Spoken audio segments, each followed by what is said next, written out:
Relationship Reset Network. This is where you learn about how to be in a healthy relationship with God, self, and others. So, with me today, I have Lucy Rickspoone, and we're going to talk about something that we often don't hear a lot of, and that is the most important relationships in our lives are the relationship with our children. And so, being a parent is such a privilege. So, Lucy, tell us the importance of how parenting affect relationships with our children. So it's interesting you ask this question because we have been parented by somebody and we get to parent. Some of us get to parent, and it's truly a privilege. And when we parent, we don't think about how this impacts every decision we make, every comment we make, how we behave every day. We don't think how much it impacts our child long term. So we when we have a child, let's say we have a son, we don't think that we are actually raising somebody's husband, somebody's father. And that brings a whole different perspective to how we treat this child. We are only thinking this is our child. And it takes a very long time for us to start to think, wait, he's going to be someone's father one day, or he's going to be somebody's husband one day. But the reality is, we actually prepare or could prepare this child from the beginning to be this grown-up man or this other kind of role or kind of identity. Let me stop right there because Dr. I meant to introduce us as Dr. Lucy Rickspoone because the reason why she's able to talk about parenting is because Lucy is a marriage and family she is a psychotherapist, mainly in the field of marriage and family therapy. And so she has a doctorate in psychotherapy. And so she is able to talk to us about this because this is really huge. And I love what I love about the group is everything is so funny because it's not something we look for perfection. We look for valid information. And so, like I said, parenting is huge. And I think that we do lowball it. Like you said, we think about providing food, clothing, shelter. That's it, and we want to be the best parent we can be. We really truly step into it in that posture, but we don't know what we're doing. And so, what areas do you think will we really truly fail when it comes to parenting? Because I think that you bring a very valid point. We are raising someone else's husband and wife. I didn't see you mention husband because you got a son. But yeah, we raising both a husband and a wife. So tell us, like, why is that so important and what are we missing? So parenting comes down to the whole philosophy, the whole value of parenting comes down to managing short-term consequences and long-term consequences. So when you make a parenting decision, whether it is how you're going to respond to your child or whether it is what big decisions we're going to make about their education or whatever else, it's essentially a very fine game between managing long-term consequences and short-term. More often than not, and the more stressful we are, the more stressed out we are, the more stressful our life is, we focus on short-term consequences. But that's a bit problematic. I'll give you an example. If we see our child crying or sad, what do we do? What do we do? We We give cheer them them up. what they want. So this is So bad they can be parenting. quiet. No, I'm just kidding. So we try to cheer them up. We try to comfort them and all that. But the reality is, this is the short-term consequence that we're managing. And if we have to be a little bit more honest and a little bit more vulnerable, really we're managing our very own discomfort with our child's sadness. Yes, like I Yeah, said, so that we want to shut them up so we can move on, right? because it's very, very uncomfortable when we see our children sad or having any kind of overwhelming feelings, whether they're sadness or anxiety or anger or any of this, frustration. Oh, this breaks our hearts. Unfortunately, weren't being helpful in a situation like that, because the short-term consequences truly is, yes, we will squash those feelings and all that, but the long-term consequences, our child is learning that we're not going to be there for them if they are sad or they're having some of these more difficult Hmm. feelings, or they're not enough, or they're not meeting our expectations, they're maybe disappointing us, or maybe we can't handle these feelings. That's, again, we're dealing with undeveloped brains, and we are a critical person in this child's development. And that's the perspective that we cannot lose sight of, because it is important for a child to know that whether they're having some negative feelings, or whether they're having some negative thoughts, or they're struggling, we will be there for them. It's that acceptance. It's the we will always have empathy for them, and we've got them. That's the part that we're missing when we squash a situation very quickly without allowing this child to feel their feelings. We lose the perspective when we say, we say something like, "Oh, you'll be fine. Don't worry about it. It will be fine. It's not a big deal." For an adult brain with a lot of life experiences, probably, but for a child with not a whole lot of life experiences, an undeveloped We're brain, it is dismissing a it. big deal.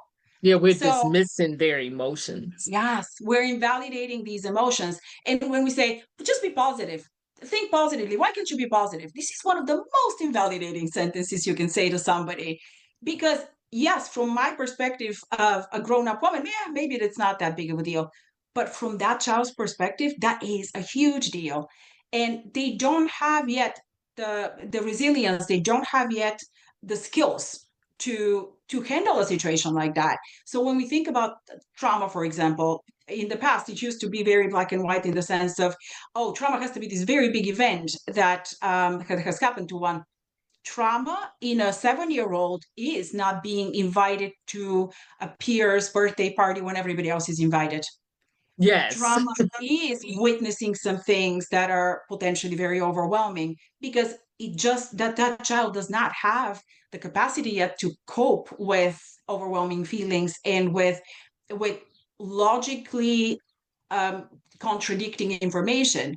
So that's the part that we have to be always aware as parents, that these the perspective is very, very important. And yes, going off of our own perspective, maybe not the most helpful at times. How can you make a valid point? Oh my God. Is you said a lot because I remember I'm done with the parenting part. I'm an empty nester, but I remember I remember when my child needed emotional care, I couldn't provide that because I wasn't healthy emotionally myself. And so you bring a valid point. We often parent from our own emotions when it's not equally subjected to theirs. Is really not equal because you're right, we have life experience. They don't. And it gets convoluted. So we want to shut their life down to or bring their life up to our level, and they not mature enough to handle that. You know, that can be very detrimental. What it, you know, how would you say parents, what advice would you give parents to help their children and know where to go at their level, if that makes sense? So my answer is going to sound a little maybe strange, maybe a bit unexpected. But as parents, we have to invest in ourselves, Yes. because to be better parents. So if I invest in my own ability to understand my feelings, to recognize them, to regulate them, and to tolerate your feelings, I become a better parent automatically. If I better understand my wants, my unmet needs as a child, I become a better parent. You and I, because we deal with families and we've been in this field for a bit, you and I both can walk into somebody's house, and based on what we see there, we can tell immediately what the unmet needs of the parents or as Yes. children.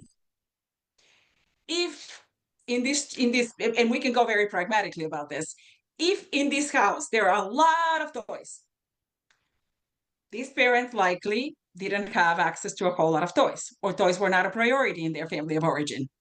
If this child's closets are bursting at the seams of a ton of clothes, it's very highly likely that this parent probably either there was not enough access, or they were maybe the fifth child in line and they survived on hand-me-downs, or just the family didn't have enough finances to indulge in clothing. Yes. If this parent, for example, does not miss any kind of school activity, any kind of anything for their children, it's highly likely that this is not what they got as children. So we overcompensate for whatever we didn't have. Exactly. And you know what's interesting, when I was, like I said, if I was the parent now, he would be, oh my God. No, I have amazing children. But if I was a parent, the parent that I am today, oh my God, it would be so different. I would be more Why? nurturing. I would have been more nurturing. But the unmet need that I had when I was, as a parent, was it was that emotional connection.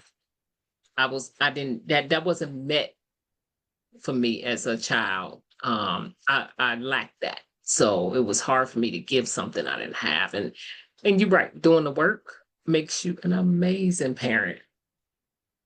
So it's interesting. I recently wrapped up a series of parenting classes, and it's something that we talked a little bit about. Is the vulnerability to go to a parenting class? It requires a lot of vulnerability Hmm. and willingness to grow.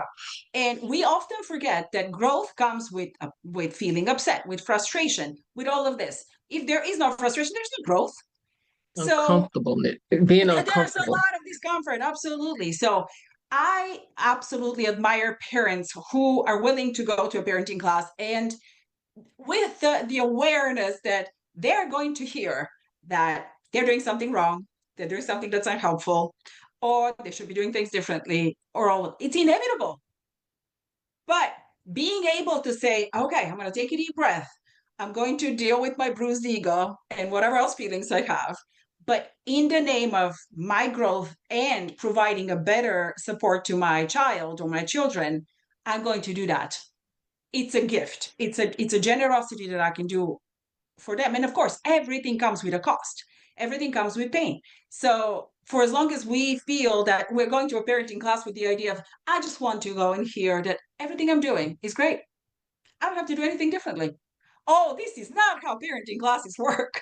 So I absolutely have admiration for parents who are willing to go and seek help Oh when yeah, things aren't adding absolutely. up.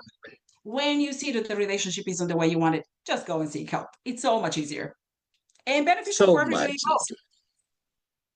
It's so much easier. It is. And you know what? I absolutely love going to get help in areas where I lack information, because that's where wisdom come from. Is you have to get the knowledge first, and then wisdom come after, because it's applied knowledge, right?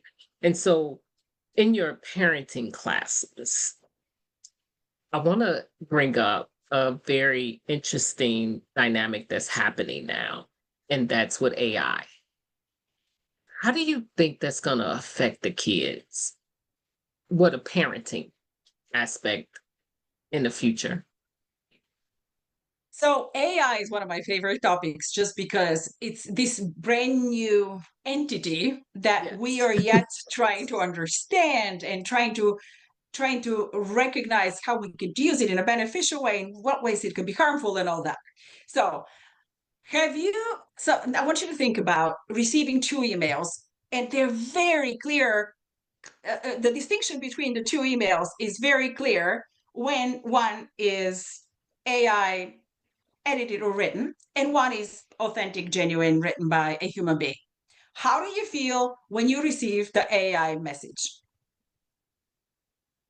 Actually, I can tell a subtle difference, And we all can not tell. even By like now, we all can tell. a subtle difference, because it's very mechanical. It's Yes, not relational, put it that way. yes, yes, absolutely. It's very HR style. Yes. So Imagine sending your text like that. No.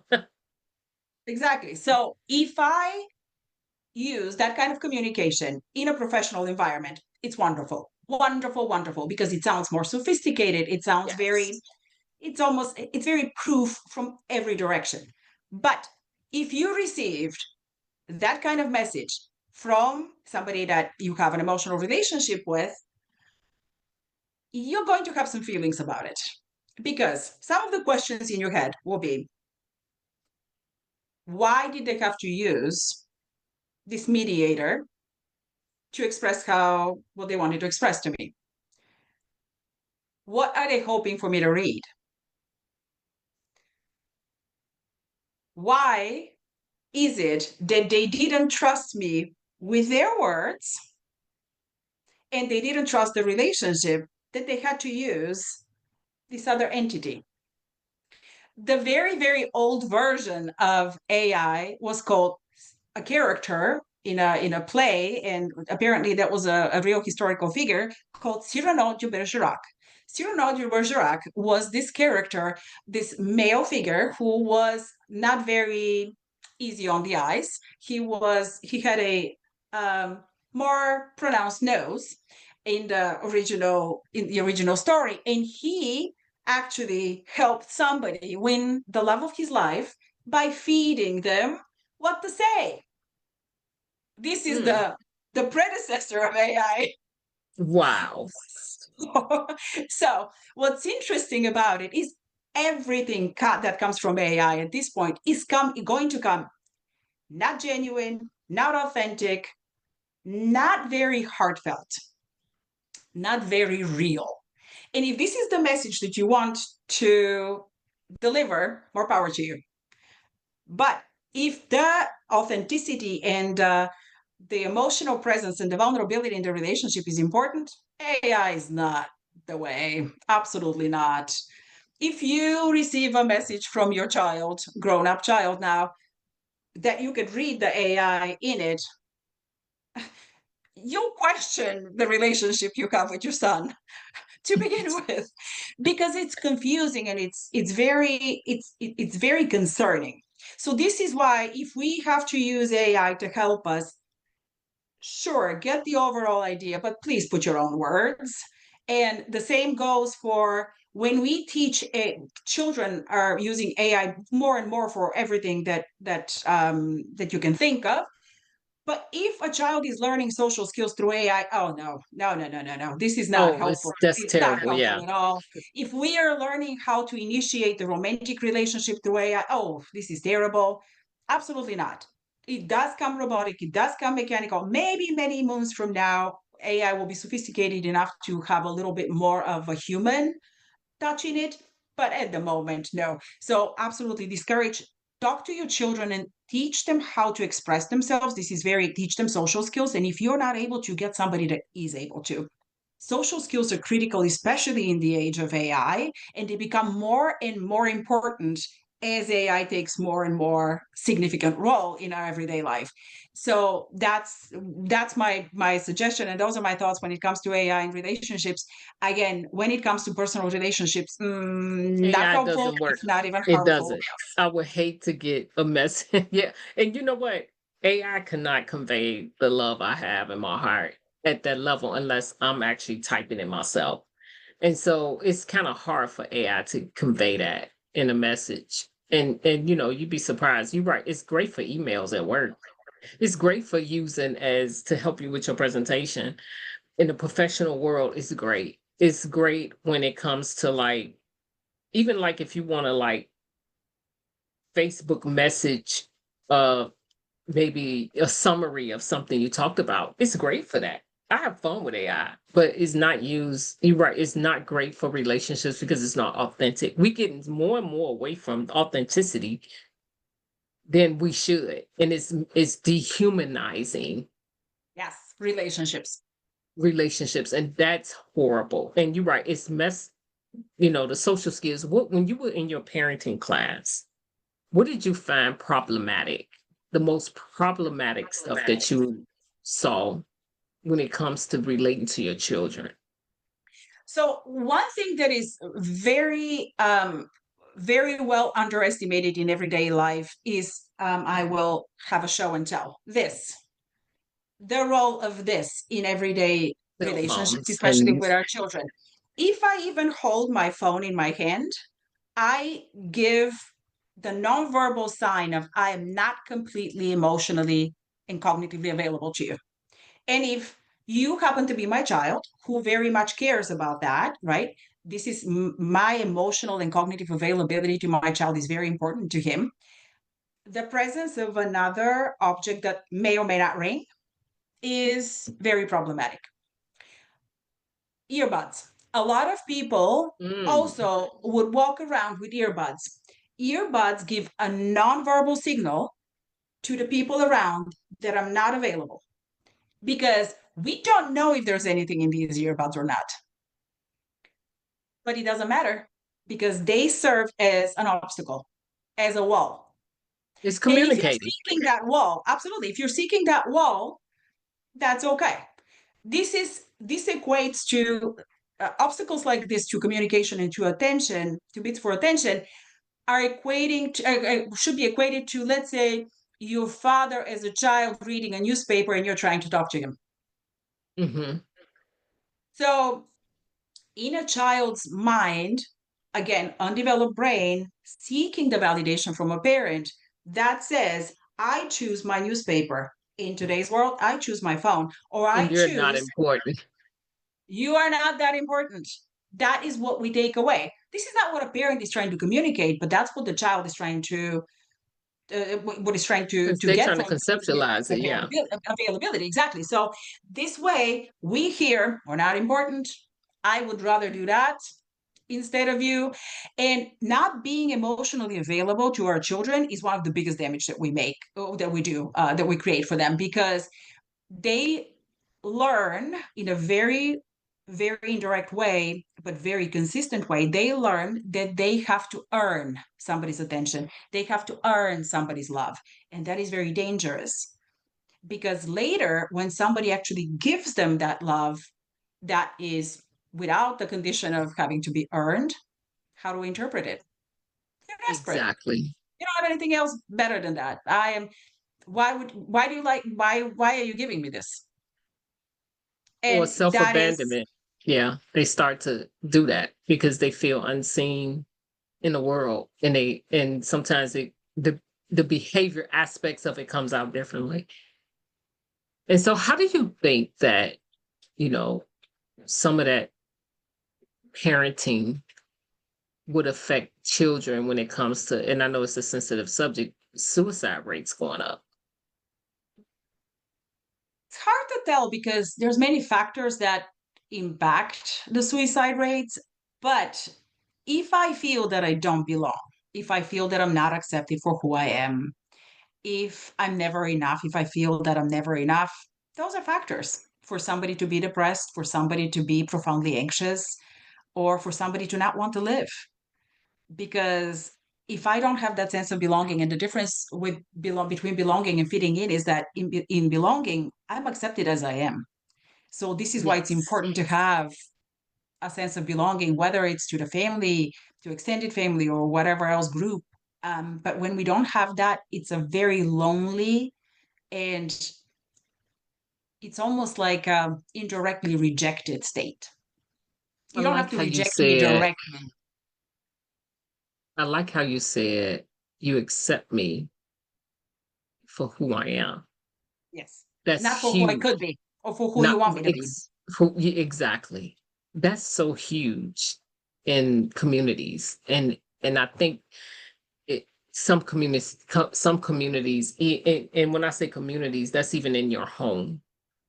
It starts in your home. Community starts in your home, and it when you're not accepted for who you are in your own home, you see it already in that arena. Then you go out to be in a community. It's hard to make that transition and connect.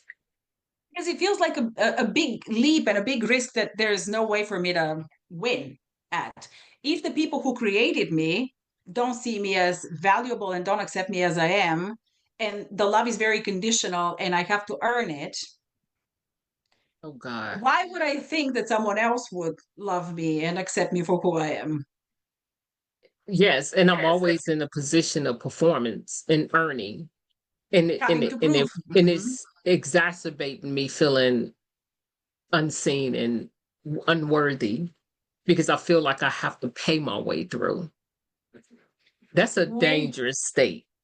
Absolutely. And when we ask for our parents' love, we make ourselves so profoundly vulnerable. We literally put our hearts on our palm. And if that love is not handled well, whether it's if that request for love is not handled well, whether it's rejected, whether it's weaponized or it's conditional, it's I will love you if you get good grades, if you behave appropriately, if you whatever. That is a giant problem because that first rejection will pave the way to a whole lot of other perceived or expected rejections. Yeah, because that's how you're seeing it through your lenses. Absolutely. And everything else will Wow. feel like a risk. If I didn't receive the response that I was hoping for my parents, when I try, everything's going to feel like a risk from there on. Whether I'm asking for a friendship, whether I'm asking for a romantic partnership, whether I'm asking for a job, it actually doesn't matter because it's the same thing. I am asking you to see my worth, and it feels bigger and bigger as a risk. Yes. Versus No. if the opposite happened, right? Mhm. If you received that you asked for love, right? You made And you that bid received for it. love, you received it, you feel empowered. This was a confirmation that you are worthy. You're Yes. worthy of somebody's responsiveness. You're worthy of somebody's attention, affection, love. And it's so much easier later because you don't feel like you're asking for this giant thing and you have to self sacrifice to get it. That's huge. That is huge. And it definitely helps you create healthier relationships. But I remember when after COVID, I seen this shift in the world that we're going into a disconnected culture. I saw that shift, and I remember when I was asked to speak on the news and it was mental health awareness. I really wanted to bring that up because I saw it coming. It wasn't like fully fledged. It's getting worse and worse. Don't you think that socially more and more isolation is happening and we are free? Yeah, yes, and yes, absolutely. So it's interesting you bring this up because one of the biggest factors for our life satisfaction is the state of our relationships, especially those close relationships. So think about the single biggest decision that we make and the single most impactful decision that we make in our lifetime is our marriage. It's a decision Yeah. that it's one it could make or break our life and our the quality of our life and the way we feel about ourselves and all that.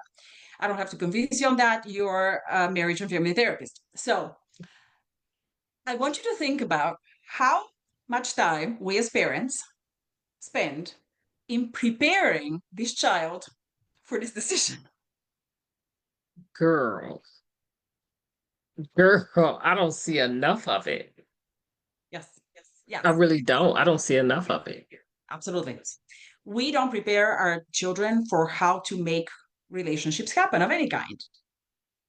We hope for things to happen. We try to orchestrate play dates and we try to stir them to this crowd of people versus these other crowd of people, but we're not equipping them with actually with with skills. And when it comes to a romantic partner or a marital partner, we don't explain the idea of this is a match based relationship, not good enough. Somebody somebody could could look amazing on paper, right? They could be very accomplished and intelligent and educated, whatever, anything that's conventionally highly regarded. They can make a terrible partner to you.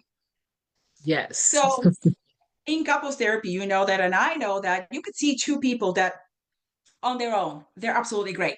You put them together, and it becomes a dumpster fire Yes. because they are just a horrible match to each other. They would make amazing marital partners to someone else, but not to each other. You know, because I know the same. Sometimes we face a couple in couples therapy, and you're like, I wonder, how did these two get married? So it's not, we'll work on the relationship and all this, but you question how we arrived at this destination in the first place. I always ask because that's the biggest question that brings out a whole lot. How did you And, guys meet? and again, the fail rate of this marriage endeavor is between 50 and 60% at first marriages. So clearly we're not very good at this decision making process, but we don't learn. We didn't learn from the previous generation. We're not learning from our generation. Okay, let's equip these children with a Yes. better A better way with a to better toolbox of who Mhm. is a good partner for you, who is a good friend for you. Not we're going to try to befriend Jessica because Jessica is the most popular girl in the school, or Jimmy because Jimmy is in some way very Right. highly regarded. We got to teach them how Make to them good friends. align with themselves first so that they can learn how to align with others and know who to choose to be their friends. So, but that takes us back to a different element of trying to, instead of trying to shape our children into who we want them to be, taking a step back and saying, I want to get to know who my child is. My That child part. is not a mini me. They're not an extension of me. They're not some kind of my They're unlived unique. life. And yes, they are themselves. They're different from me. But instead of actually getting to know them, we try to shape them. We try to push them this way, to mold them that way. This isn't helpful because if I don't know who my child is, how would I know who could be a good friend for him or who could be a good marital partner for him? Exactly. And we don't know Because this if we don't get to know our child for who they are, not for, oh my God, you even though they look like me, don't mean they're me. they're We not. often do that. We project things on our children that don't fit their world and they wonder why they feel so odd. So preparing our children for relationships of all kinds makes them more equipped and makes them have a level of confidence of I know who I am, I know where my boundaries are, and I know who I need. Rather than I'm gonna wait to see what happens, who drops on my lap, and want to make it work, no matter what. So because I don't have other options, or I don't perceive that my value is high enough. Right. A lot of people date based on what they view their value is sometimes. And that is Somebody sad. chose me, so they must be good enough. If they chose me, they must be good enough. Right. And I I don't want to run the remember risk for someone else to maybe choose me, maybe not. I remember my sister told me when I had to be maybe 7. She said, "Don't let your friends choose you. You choose your friends." I And like that. that's stuck with me for the rest of my life. Think about it from a different angle as well. We all attract particular people based on their needs, their difficulties, their strengths, and what we project. So if we project confidence, we are very appealing to the people that aren't confident, the people who are anxious, because we are very appealing and they want to learn from us and they want to take that aura that we walk around with. Or we as therapists, because we have a whole lot of empathy, we make all kinds of explanations for people's behaviors. We emotional intelligence is typically pretty high, and we we are magnets for a whole lot of people with unmet needs because again, we don't judge them. What I call, we get why you are like that. So this is a little bit of that complementarity. That's the matching process. But if I'm not aware of what I attract and what I am attracted to in people, again, I'm leaving everything to chance, and chance may not be my best friend when it comes to relationships. So this is one of these unmet needs for children in today's world is how to teach them how to forge relationships, how to maintain relationships, how to where are our boundaries?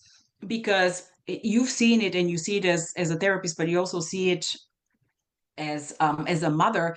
You see when our children get rejected by someone else, or our children get used maybe, or they get taken advantage of in some way, it is extremely painful for the parent, because Yes. there is a whole lot of mixture of feelings there. There's frustration, there's anger, there's also guilt, there's also you feel rejected yourself indirectly, and it's very difficult. And that this idea of like, I am suffering because my child is suffering, yeah, that's very unhealthy, absolutely.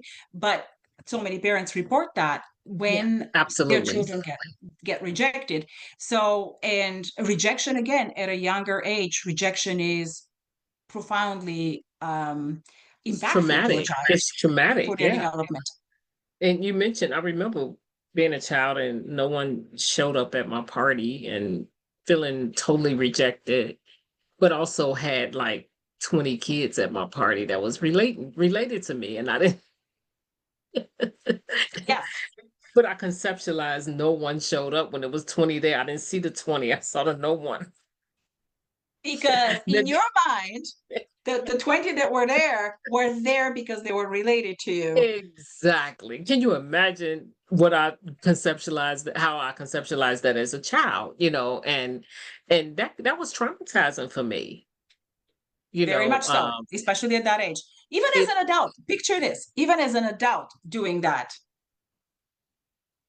So now picture a parent coming your way in that situation, a parent coming your way and say, you should think more positively, Martha. It's horrible. girl. Or it's not a big deal. It's not that big of a deal. Yes, it is a big deal. For that Right. point in It's a time, huge that deal. And for that experience in your life, it is a huge deal. that leads me to this question because I wonder if you handle it the same way. But when your child is coming from a place of pain and they approach you with that emotional unmet need, what is your advice for a parent to handle that? Whether it's your child or whether it's anybody else that you love, in a situation like this, the single best thing you can do is to sit next to them, hold their hand, if appropriate, and just be there. That's it. You don't have to talk. You don't have to fix things. You don't have to offer solutions. You don't have to ask questions. That's it. Because that other person is learning that even with these hard feelings, you've got their back and that they are good enough and they're loved. That's all it takes. You don't have to say anything. All you have to do is sit It's next to just them. be. Just be. That's it. It's simpler than that. Sometimes we overcomplicate things. Well, what should I say? What's the right thing to say? I don't have to say anything. I always Let them say, be. what do you, I let them, after letting them be, I always say, if I let them be, it depends. I always say, what do you need from me right now? I often What can I ask do that for you? question because I, I may think I know what I need if I was in that situation, but I don't know what you need. Absolutely. And Absolutely. if you say, I just need you to sit here, then I'm like, I will sit here. But And if there's anything, and validate the feelings. This is yes, very yes, overwhelming. Everybody in your situation will feel that way. It is normal to feel absolutely. that way. Validate the feelings because that's what we look for when we going through. We're not asking for nobody to fix it. We looking for like support and validation and transparency without losing my credibility. That's what we're looking for. And is it that we question ourselves often, is it me? Is it that am I being too sensitive? Am I being reasonable? Am I being, so I would get the question of, am I allowed to feel this way? Yes, you are allowed to feel this way Yes. because you feel how you feel. Judging Your yourself and feelings are asking for valid. permission. They're valid. Absolutely. That's exactly. All feelings are valid.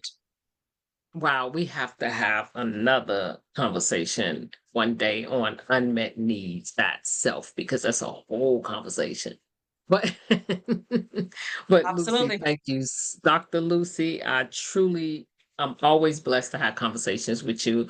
Be looking out. Dr. Lucy will be on with the Relationship Network group a lot more because, and along with others, because she will come on as a professional to answer questions soon.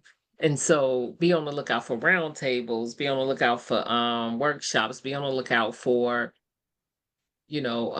question and answer evening where you get your questions answered about relationships. And I want you guys to look for that in the future because that's what we're heading that way. We're setting up the room for that special place for you guys who have questions that no one wants to talk about.